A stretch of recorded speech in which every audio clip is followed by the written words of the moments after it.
By 1979, I had finished my study at Damdami Taxal, and I asked Santji whether I should go on to the Sikh Missionary College. He said that if I wanted to do it, I should. The missionary college is in Amritsar, the same place where Santji was staying. He and I stayed together in a hostel, just like old times. My friends were there too, so it was really just like a family. If I needed new clothes, for example, I wouldn't go to my own parents. I would go to Santji, and I would say, "Santji, I need new clothes." Were your parents happy with your decision to stay with Bindranwala? Not at first. When I first left Damdami Taxal, they told me they didn't want me to go on with this business. In fact, they sent me to Orissa, to become a car mechanic. We all laughed at the thought of this Granthi, in immaculate white turban, working on cars. I spent 3 or 4 months there, but my heart wasn't in it. So I went to Sikh Missionary College and spent 3 years there. I used to teach students at Damdami Taxal too. There were no real teachers there, it was a system in which the seniors taught the juniors, each generation bringing up the next. To tell you the truth, I got the feeling that the government actually wanted to eliminate every single individual associated with the Damdami Taxal. At one point I was at my college studying for an examination, when a friend of mine suggested that we go to his village for a vacation. It was a Saturday. I agreed and we went to get the forms we had to fill out, stating that we wouldn't be staying in the dormitory that night. I had just left the clerk when a police party arrived in 3 jeeps, all carrying Sten guns. They started asking around for me, and that clerk told them that I had already left. He knew I was there, but he covered for me, and he showed them my application for leave from the dormitory. Then that clerk sent somebody to tell me to get out of there fast. I was shocked when I got this message, as I had never done anything wrong. I took the bicycle of my friend, and headed toward the gate. There was one gunman standing at one side, and one gunman at the other. They seemed to be stopping everybody as they left through the gate. When I saw that I would be stopped, I suddenly got an idea. I faced toward the offices of the hostel, and I shouted, "How many cups?" as if I were asking whether they wanted tea. I pretended to be just a tea boy. "How many cups?" I yelled toward the offices. He laughed, remembering this escapade. I got through the police check this way. I outsmarted them. However, the police had seen the forms on which I had written my home address, and eventually they showed up at my parents' place. They arrested my mother and father and took them to Patiala jail. They were in there for 2 days, and they got beaten. When I heard about this, I decided to surrender. Though I hadn't done anything, I didn't want my parents to be punished on my account. So they were released, and I was taken into custody. So what was it like in jail? Well, it was not too bad because my father had connections with some officials. In fact, his best friend was a deputy inspector general of police, who told the others, "You can ask him anything you like, but don't touch him." There were 2 brothers, Jasdev Singh and Sukhdev Singh, and both were from Damdami Taxal. We 3 spent 2 days in jail together. I had been preparing myself for the entrance examination for Guru Nanak Dev University, and the exam was to take place the next day. I explained that I had to be released to take the exam. There was some argument among the officers about whether I should be allowed to take this test or not. On the evening before the test, a police guard told us, "This is your last day, all of you." We got worried, and did not know what they would do. That night the 3 of us exchanged our karas, or wristbands. Then I was released to go and take my exam in Amritsar. I took the exam, and afterward went with some of my friends to a tea stall. I picked up a paper there, and was shocked to see that the 2 boys I had just left the night before, had been killed in an encounter with the police. Jasdev Singh and Sukhdev Singh were both dead. He held up his arm, so that I could see the steel kara on his wrist. This is the kara I got from one of them. I have never taken it off. Is that a usual thing to do, exchanging karas like that?" I asked. "No, it was unusual. It was a sign of love between us." All three of us were quite emotional by this point in the story. The Granthi had a tear splashed onto his glasses, and Amarjit swiped at the corners of his eyes, as he does. I restrained myself from reaching out to offer comfort. I was never sure how such displays would be taken. "I couldn't drink the tea I had in front of me," Iqbal Singh continued. "They had taken me off to Amritsar, and they took them outside of that jail and killed them." "Were those two actually charged with any crime?" "A bank robbery," he said. "The first bank robbery in Punjab was in Jandiala district Amritsar, and we were all accused of being involved in that. 800,000 rupees had been taken out. They were not really involved in it, they were just charged," noted Amarjit. "Right," said Iqbal Singh. "Those two were good friends of mine. They used to come to Sikh Missionary College and sleep there, and I used to visit them. In our childhood we spent 7 or 8 years together at Damdami Taxal. They were like my family, and I know that they were no more involved in a bank robbery than I was." When Sant Jarnail Singh Bindranwala heard about this, he just said, "They are after the Damdami Taxal. They want to kill everybody in Damdami Taxal." I started agreeing with this, because I saw it with my own eyes. The bank robbery was just a street crime. It didn't have anything to do with Bindranwala. I asked, again, not very wisely. "Yes," answered Amarjit. "While Santji was around, there was always enough money just from donations. After 1984, there came a time when militants had to go to the banks to get money for the struggle, but as long as Santji was there was never a need for that sort of thing." "Yes, Santji always had enough money," said Iqbal Singh. "He wouldn't have risked any of us over a few rupees to be gotten from robbing a bank. He used to say that his Singhs were more precious than rupees." Amarjit continued on this theme. "A Singh is more valuable than money," he used to say. He was crystal clear on the point that nobody should lose his life because of money. This was made clear to everybody. This was just a fake case that was made. After tea, the very sweet and milky chai that is ubiquitous on the subcontinent, Iqbal Singh continued his narrative. "Then in November of 1982, a friend of mine and I decided to go to Delhi, to launch a protest at the Asian Games. We were picked up by police from the train, and we were carrying protest papers on our bodies, signs, and all. What did the papers say? That Sikhs want justice. That's all. You weren't thinking about a separate state or anything at that time. No, there was no talk of Khalistan, nothing like that. But we were pulled off the train, and beaten up at a railway station in Haryana. Were you resisting, were you fighting back? No. At that time we were not fighting back. Anyway, we were released after 2 days, in only our underwear. We went to a local Gurudwara, where we were given clothes, and we came back. My point is that this was a constant struggle, something we ran into every day. These sorts of things were happening to a lot of people. Yes, a lot of people were being harassed. But it wasn't until later, maybe 1983, that the name of Khalistan came into existence. Well, it may have been in existence before that, but finally people started talking about it, saying that we needed our own nation. Fighting for Khalistan. By the time I was enrolled at Khalsa College, doing divinity studies, I came around to the conclusion that we cannot live any longer with India. But my family was not with me on this. They said that Khalistan was all trash and nonsense, and that I should stay away from it. I told them that they could have their opinion, but mine was different. What about your brother? I asked, thinking about the elder brother who had encouraged Iqbal Singh to join Damdami Taxal in the first place.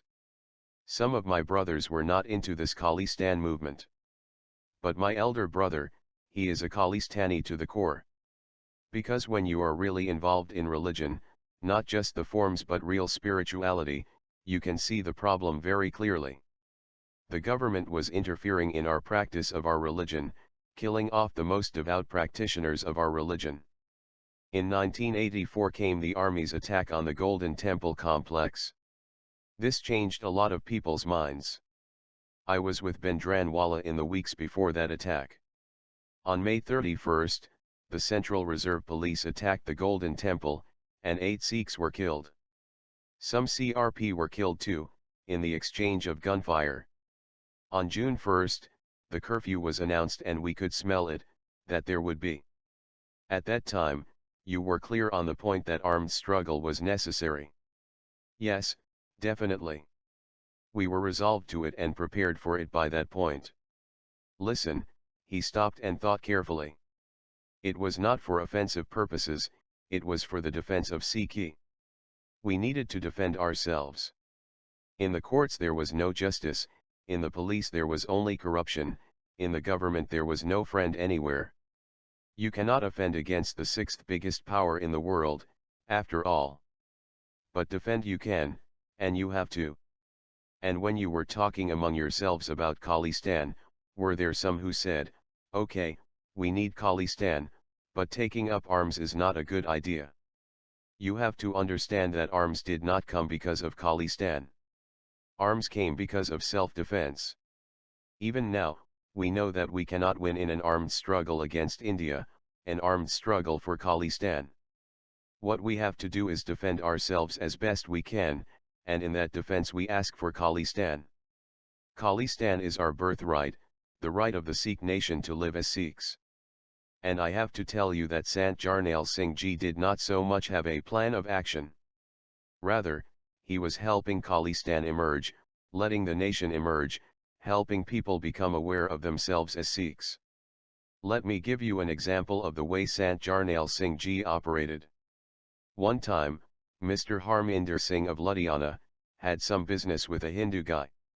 Sant Ji had been telling us that we should have our own businesses, have our own identity, and Harminder Singh understood this to mean that Sant Ji was saying we should get rid of the Hindus. He wanted to split up his business with the Hindu, but he would owe that Hindu 200,000 rupees for his share. He had 4 girls, and he was not a rich man. So he came to Sant Ji and said, Sant Ji, what should I do? Sant Ji asked him how long it would take him to gather the 200,000 rupees. 6 months, replied Harminder Singh. Then Sant Ji called his secretary, and told him to give that Hindu guy 200,000 rupees. Okay, now the Hindu is out of this, Sant Ji told Harminder Singh. Now you pay me back the 200,000 rupees in 6 months. Well, Harminder Singh came to Sant Ji the very next day with 200,000 rupees. That was the way that Sant Jarnail Singh Ji was trying to create Khalistan. It was a mini-government, a parallel government which he set up for the people. Justice was being done and people were happy. How did Bhindranwala react when he would read what the Indian press was saying about him? That he was a terrorist, a criminal, and so on? Did he feel pained by that? I asked. That was an interesting part of his personality. He never got irritated by the press people. He would say, I know what you are going to print, that you are working for rupees only. He would laugh at them, but he knew they were helpless. In a way he felt sorry for them. He only used to grant interviews and so on, in case he might reach other Sikhs through those. Were there times when you witnessed him getting angry about anything? Well, he had some vengeful feelings toward Akalis particularly. He could expect anything from the others, the Indian government, journalists, foreigners, but it was really painful to him to listen to the Akalis, so-called Sikhs, talking as they were. When they accused him of being an agent of the Indian government, after all he was doing, well, he understood that they were living within the system, and its corruption had eaten into them too. But the youth supported him and his ideas, as they were not corrupted. Did any of the Akalis ever go to Sant Bhindranwala and say, I was wrong to say these things, I am sorry. I slipped into the usage of Sant, before Bhindranwala's name without thinking. A few of them did, at election time. When they needed something from him they would go, like people who go to church only when they are in trouble. They're called Sunday Christians, I said. Sunday Christians. Sunday Sikhs, echoed the Granthi. They have nothing to do with real religion. A truly religious life is the most difficult life there is. Amarjit broke in with his own comments. Whenever Santji gave somebody some responsibility, whenever they went on some mission, he used to dismiss all the people around him, and go inside and pray for hours and hours. God was never far from his mind. Then sometimes people would notice that when they got endangered in some way, suddenly help would come from nowhere to save them. Singhs became quite confident that Santji's mystic mind, and his strong prayers were always with them. That is an important part of all this. Yes, Iqbal Singh agreed. One of those who was martyred early in the struggle, Surinder Singh Sodhi, was a good friend of mine. We were like brothers. Wherever he would go, he would have a tape of Kirtan, Sikh hymns with him. He used to listen to Kirtan, nothing else. Once I asked him, Sodhi, why are you driving your motorcycle listening to hymns on your Walkman? He said, no one knows what may happen, when death will come. I want a peaceful death. If I get killed, at least my ears will be filled with the sound of Kirtan, not the sound of bullets. These people were really saints and soldiers. Not only soldiers. In fact, saints first, then soldiers. They never wasted a bullet on innocent people. Amarjit added, Santji said many times that Surinder Singh Sodhi was his right hand, his right arm. On the day that he was killed, Santji said that his right hand had been cut off.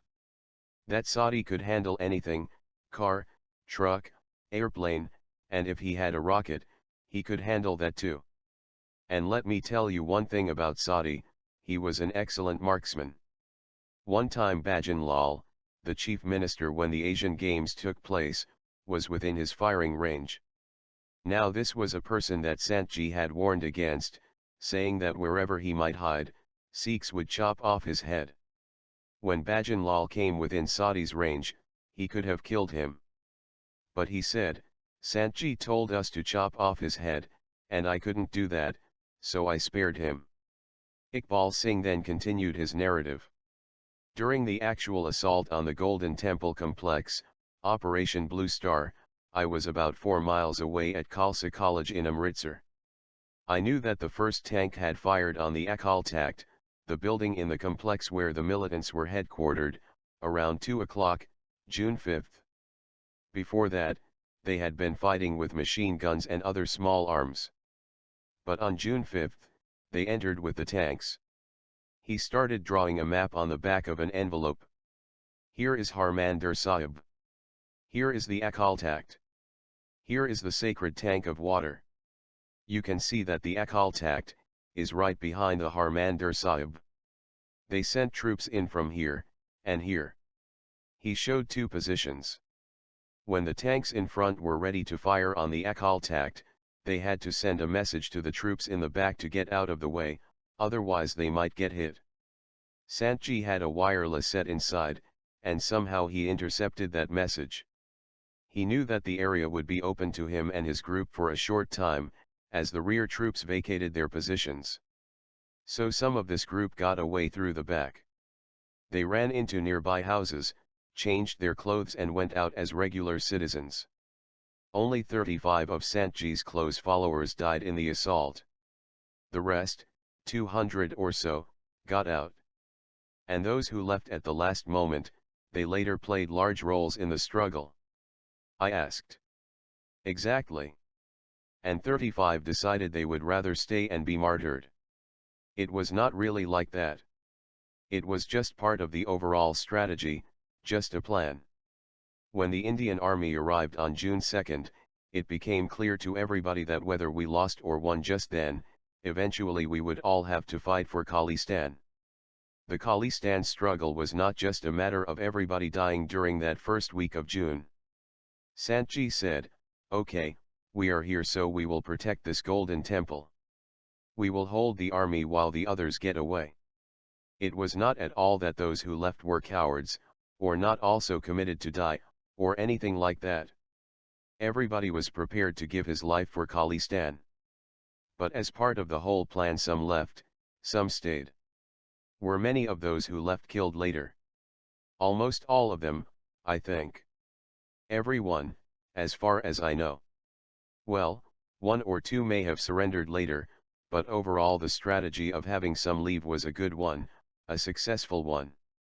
And is it true that some of those inside tried to persuade Sant Bindranwala to leave, but that he refused to go?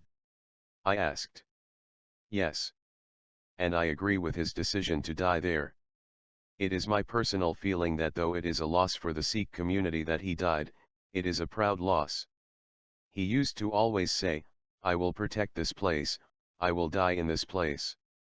If he were to leave, let me put it this way. In the past century and a half at least, Sikhs had no experience of the kind of leader who would not say one thing and do another. They had no experience of a Sikh leader with courage. But Santji had courage, he died there and made his point. He was an example of a real Sikh, a real saint soldier. Why should a saint have to obey the laws of a secular government? He lived on a higher plane.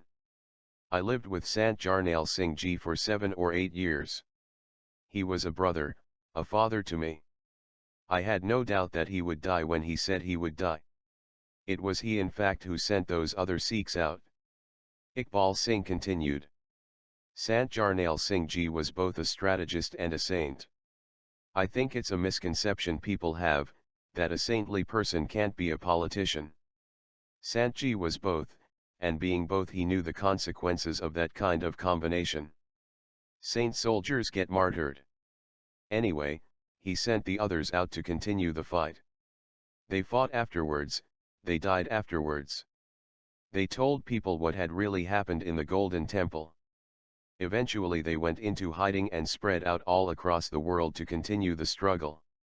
Now I believe that if any Sikh says he is not a Khalistani, he only means he is not strong enough to fight.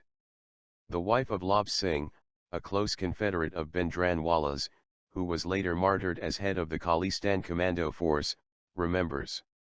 On May 25 I went with my 2 sons to the Golden Temple to see my husband. My father and mother were with us, as they had decided to ask for baptism on that day. We stayed until June 2, when there was a sudden burst of police fire from all directions.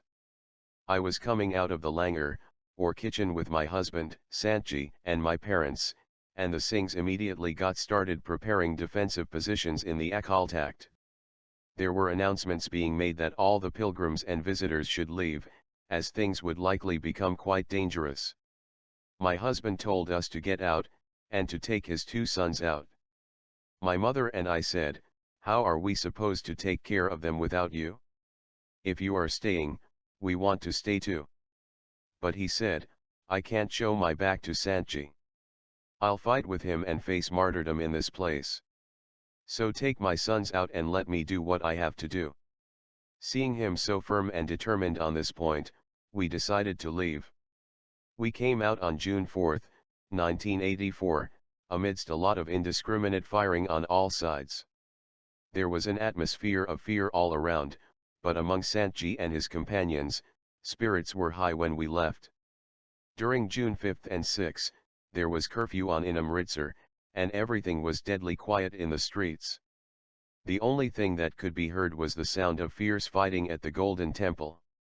Flames were lighting up the whole area, and you could smell the smoke from every place in the city.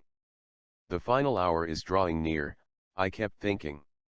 In the end Santji and his companions were martyred, and my 2 sons were spared.